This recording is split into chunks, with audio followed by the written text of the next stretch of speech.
Assalamualaikum warahmatullahi wabarakatuh. Di kesempatan kali ini, kami akan membahas tentang variasi, standar deviasi, dan koefisien variasi. Video ini ditujukan untuk memenuhi tugas 3 probabilitas statistik.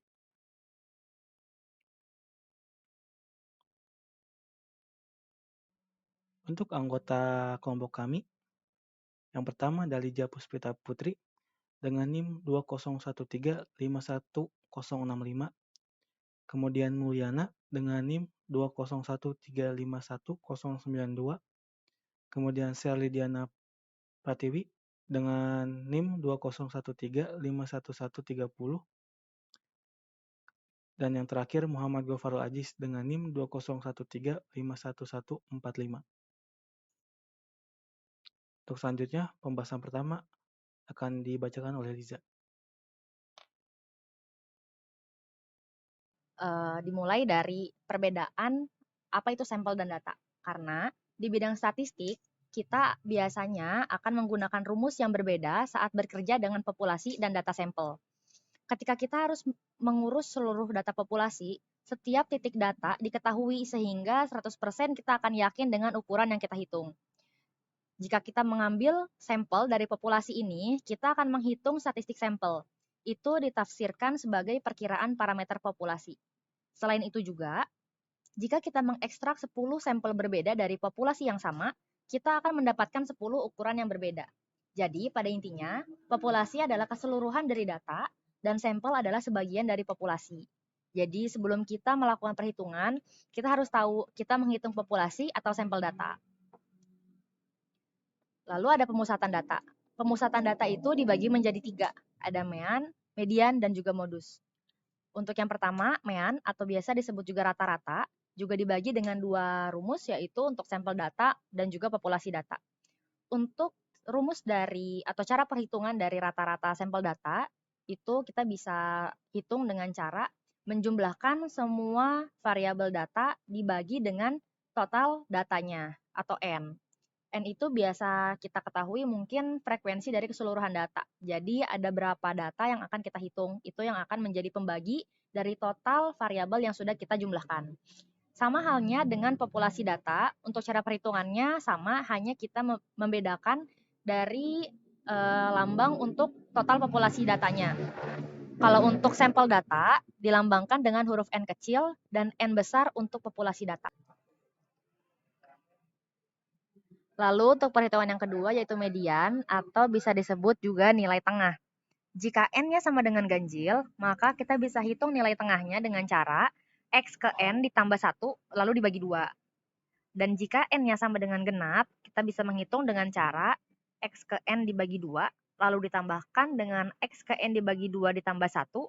Hasil perhitungan tersebut dibagi 2.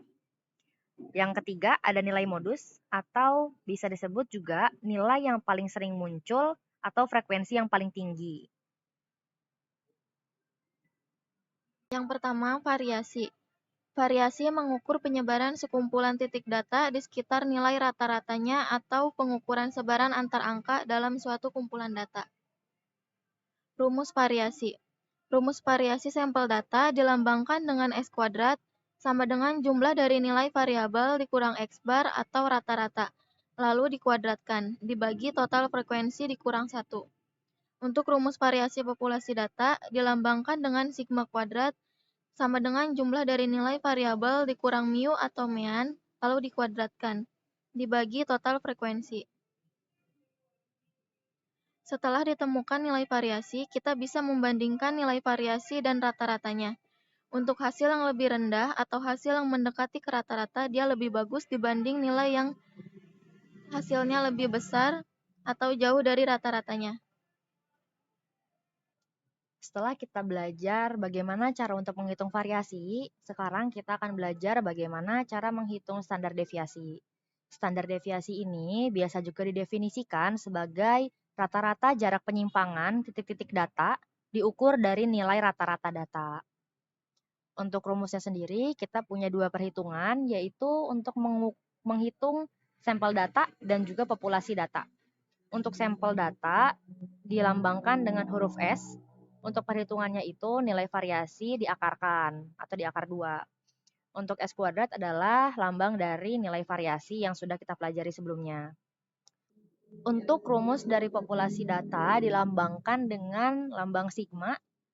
Rumusnya juga masih sama sebenarnya dengan rumus dari sampel data, yaitu sigma kuadrat atau bisa disebut juga variasi diakarkan. Baik, kemudian kita berlanjut ke koefisien variasi. Koefisien variasi ini perbandingan antara simpangan standar dan harga atau nilai rata-rata yang dinyatakan dengan presentasi. Koefisien variasi juga berguna untuk mengamati variasi data atau sebaran data dari rata-rata hitungannya. Dalam pengertian, jika koefisien variasi semakin kecil, datanya semakin seragam atau homogen. Nah, sebaliknya, jika koefisien variasinya semakin besar, maka datanya semakin heterogen.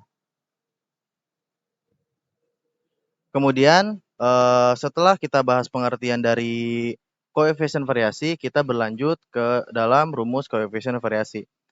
Nah, sebagai rumus koefisien variasi di sini terbagi menjadi 2, yaitu rumus untuk sampel dan untuk populasi.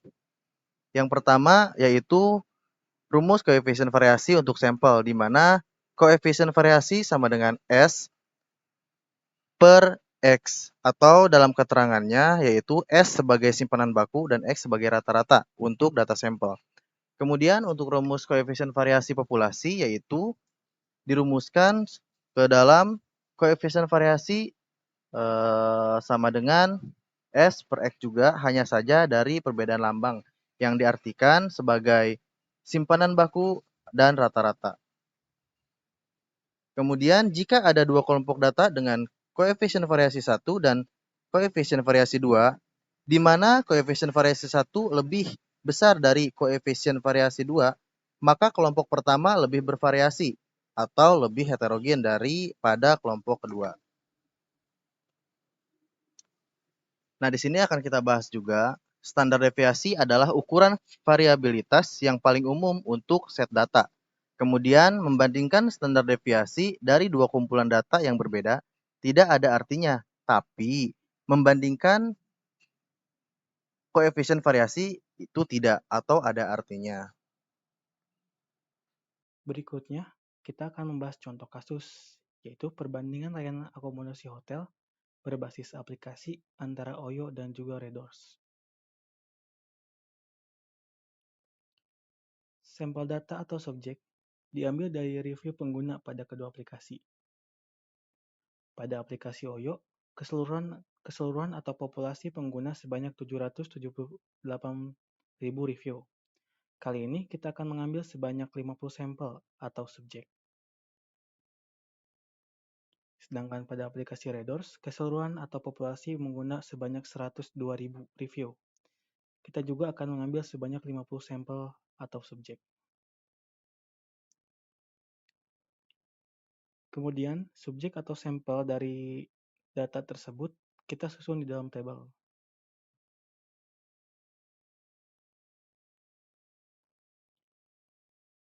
Untuk perhitungan kali ini, kita akan memakai tools aplikasi Microsoft Excel.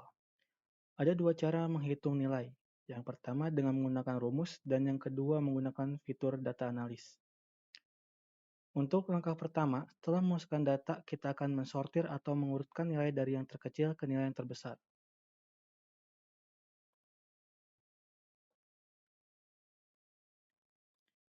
Setelah itu, kita mencari rataan dari data atau variabel tadi. Rataan data bisa disebut juga dengan X-bar. Setelah rataan data didapat, berikutnya kita akan menghitung nilai variabel dikurangi dengan X-bar.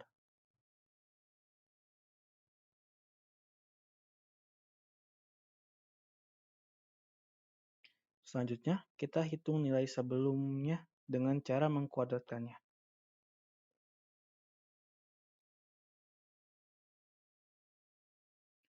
Kemudian, kita hitung total dari nilai yang sudah dikuadratkan, yang akan digunakan untuk mencari nilai variasi.